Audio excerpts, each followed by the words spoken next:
Hey guys, welcome back to TbonesTech. In today's video, we are going to be comparing the Canon T7i against the Canon SL3. So both these cameras are going to be very similar. They're both going to share the exact same 24 megapixel APS-C size sensor as each other. So as far as image quality goes, both these cameras are going to be very similar and are basically going to share the exact same image quality. The Canon T7i is rocking the Digic 7 image processor and the SL3 is going to be rocking that Digic 8 image processor. But as far as low light goes, both these cameras are going to be almost identical, and that's because the Digic 8 image processor found in the SL3 is mostly going to be there to allow this camera to film 4K video. Now speaking of video, the Canon T7i is going to be able to film 1080p video at 60 frames per second, at 30 frames per second, and at 24 frames per second. But it's not going to be able to film 4K video whatsoever. But here on the SL3, because it is going to be rocking that brand new Digic 8 image processor, it is going to be able to film 4K video at 24 frames a second.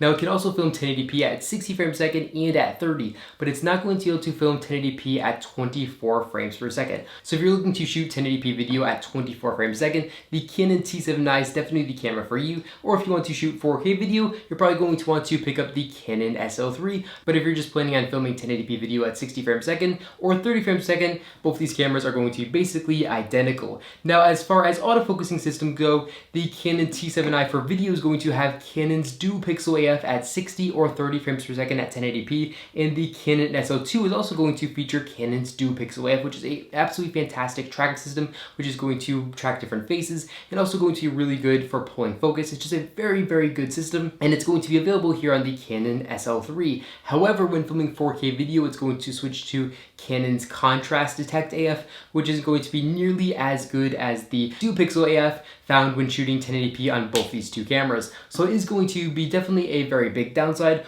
Also, when filming 4K video on the SL3, there's going to be a lot of rolling shutter and just not going to look very good and usable if you're doing some action shots, or if there's going to be a lot of high-speed movement in your shot. It's just not going to look nearly as good, and you're probably going to want to film 1080p on this camera anyways. You're probably going to get a little bit of a better overall result, but if you're looking for maximum sharpness and you're not going to be filming something that's moving fast, then 4K is definitely the way to go here on the SL3. And they also have the same ISO sensitivity of ISO 100 all the way to ISO 25600 with an extended ISO all the way to 51200. And later at the end of the video, we're going to have some side-by-side comparisons of both these cameras against each other. Now as far as autofocusing for stills, the Canon T7i is going to have a 45-point AF system, which is going to be really good when looking down the mirror. It's going to give you very good focus accuracy, and it's a very good system here on the T7i. Very sharp, and it's going to do a very good job. But here on the SL3, it's only going to have a 9-point AF system, and it's going to be severely lacking compared to the Canon T7i.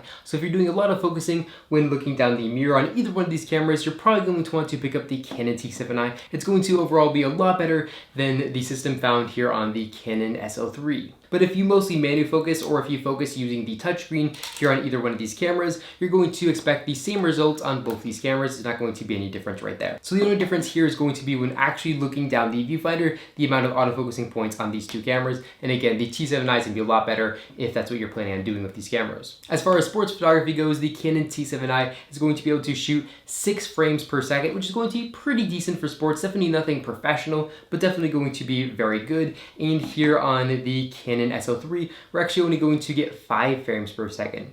So there's going to be a difference of 1 frame per second between both these two cameras. So for sports, again, the Canon T7i is going to just be a little bit better. As far as build quality goes, the Canon T7i is going to just be overall built a lot better than the Canon SL3 is. It's just going to have a lot better finishing touches than the SL3. It's going to feel very good and sturdy in the hand. The grip fits my hand just a lot better than it does here on the Canon SL3. And there's just going to be more texture and more grip here on the T7i than the SL3. And overall, the build quality is going to be just a lot better here on the T7i, and it's also going to be a little bit more weather sealed than the SL3. So personally, I'd be much more comfortable taking this Canon T7i out shooting in the rain than I would this Canon SL3. Another big downside of the Canon SL3 is going to be the fact that the SD card slot is found here on the bottom of the camera. So if you want to switch out the SD card, you're going to have to open up the bottom of the camera to open or swap your SD card. And that can be a really big pain in the neck if you have this camera on a tripod. If you're shooting video and you want to swap out your card, you're going going to have to first take the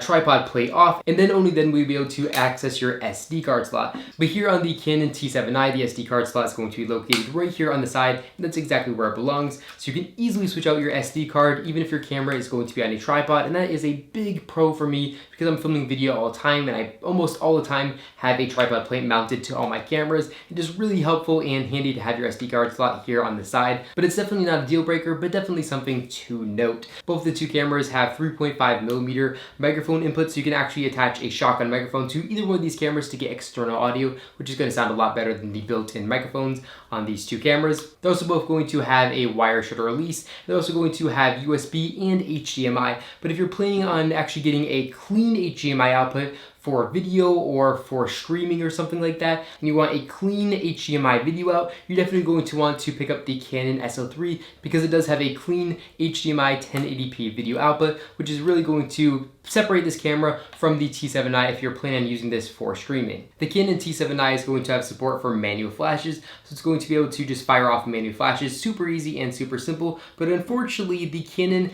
SL3 actually dropped support for manual flashes, and it's actually not going to have the little node here up top, so you cannot use manual flashes, those more affordable, $40 flashes. On the Canon SL3, you're going to have to spend a lot more money to get a flash that's actually going to be able to communicate to the camera body. That can be hundreds of dollars of difference. So if you're planning on shooting flash photography with either one of these cameras and you already have a manual flash, you're probably going to definitely want to pick up the Canon T7i. The T7i also has an automatic flash, so when the camera calls for the flash, it's just going to pop it up just like that. But here on the Canon SL3, it's actually going to have a manual flash. So you're actually just going to have to pop it up with your thumb just like this, which is going to be a little bit annoying. The Canon SL3 is also much more lightweight than the Canon T7i is. The Canon T7i is considerably heavier. I actually don't have the numbers right here, but I will put them up on the screen. And again, the Canon T7i is actually going to be much heavier than the SL3, and it's going to make a big difference if you're carrying this camera all day long. You're definitely going to want to probably pick up the Canon SL3. As far as pricing goes, the Canon T7i is going to run you about $700 brand new on Amazon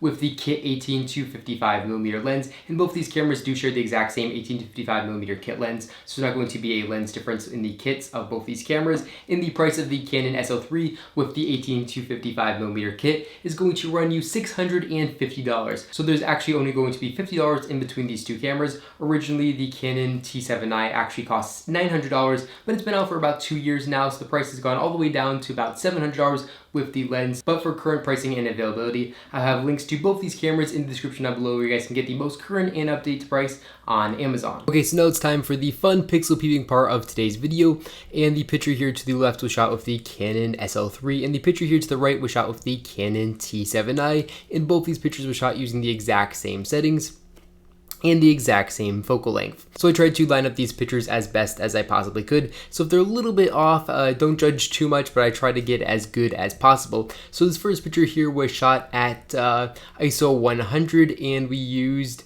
f1.8 aperture. And here we can see that both are basically the same sharp. Maybe the Canon T7i is a little bit sharper here in the extra details, but both are going to be very similar. Let's zoom into the Ray-Ban logo. And here on the Ray-Ban logo, it seems like the Canon T7i is actually not going to be quite as sharp as the Canon SL3. The text maybe looks a little bit sharper here on the SL3, but both are going to be very similar. Now let's zoom in and take a look at the noise here. And again, we can see that they're basically going to be the exact same. Maybe the T7i is going to be a little bit sharper. Let me know what you guys think in the comment section down below. But again, both these pictures seem to be pretty nice here at ISO 100. Now let's take a look at these pictures at ISO 6400. Okay, so now we have both these pictures shot at ISO 6400 here. Again, the photo here to the left was shot with the Canon SL3, and the photo here to the right was shot with the Canon T7i. So let's zoom into the Ray-Ban logo here to check for sharpness, because that's where I mainly focused on both these pictures to the logo. And here I think we can see that the Canon T7i is going to be a little bit sharper, but there also seems to be a little bit more chromatic aberration, which really shouldn't matter here. It just seems to be just a little bit more here on the B, but I'm not entirely sure. If we take a look at the noise, we can see that the Canon T7i maybe looks a little bit noisier here to the right than it does here on the Canon SL3. Let's zoom in to the little hinge here and take a look at that. And here we can see that I think the T7i is actually going to be a little bit sharper than the SL3 is going to be, but both are very similar. as far as image quality goes. And again, both these pictures were shot at ISO 6400, and now we're going to switch to pictures shot at ISO 25600. Okay, and last up, we have both these pictures shot at ISO 25600. The picture here to the left, again, is the SL3. The picture here to the right was shot with the Canon T7i. Let's zoom into the Ray-Ban logo to check for sharpness. And here again, we can see they're going to be both very, very similar. The noise might look a little bit bigger here on the T7i. I don't know what that means, a bigger noise. They're probably actually about the same. Maybe the SL3 is a little bit sharper here in low light, but both are going to be, again, very, very similar. So basically, as far as image quality, both are going to be almost identical.